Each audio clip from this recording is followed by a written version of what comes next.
You've said, quite right, there's lots of voices coming at you from different angles with all sorts of advice. Let's just have one more of those voices, one you might recognise. The advice. I did give her a suggestion. I wouldn't say advice. And I think she found it maybe too brutal.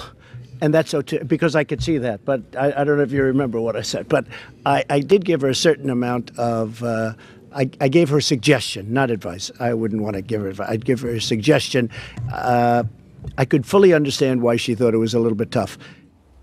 OK, the whole country wants to know, Prime Minister, what was that brutal, tough suggestion? He told me I should sue the EU. Sue the EU? Sue the EU. Not go into negotiations, sue them. Actually, no. Did you think about that for a second? We're going into negotiations with them. But interestingly, what the President also said at that press conference was don't walk away. Yeah. Don't walk away from the negotiations because then you're stuck.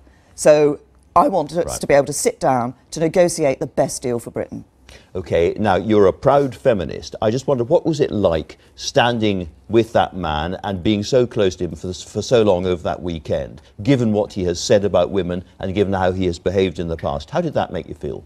Well, I've made it clear in the past about my views on the attitude to women. As you say, I'm very clear about the way that women should be treated and the respect that women should be given.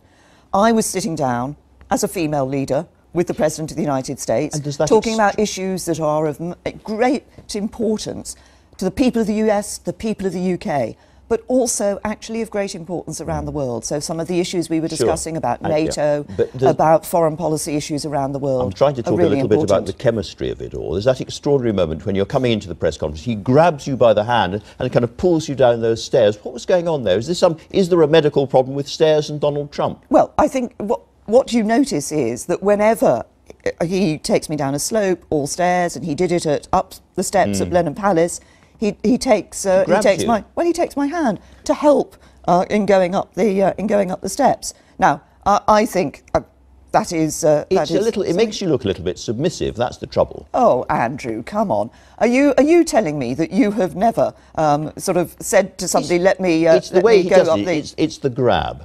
But it's also some of the things that he has said. I mean, for instance, all the things that he has said about immigration. I was very interested in what you said about immigration in that press conference, because you made it clear we've got a very good record in immigration in this country. But he said, for instance, that the whole of Europe's civilization was being affected by all these people coming in, and it was going to end badly. What do you think he meant by that?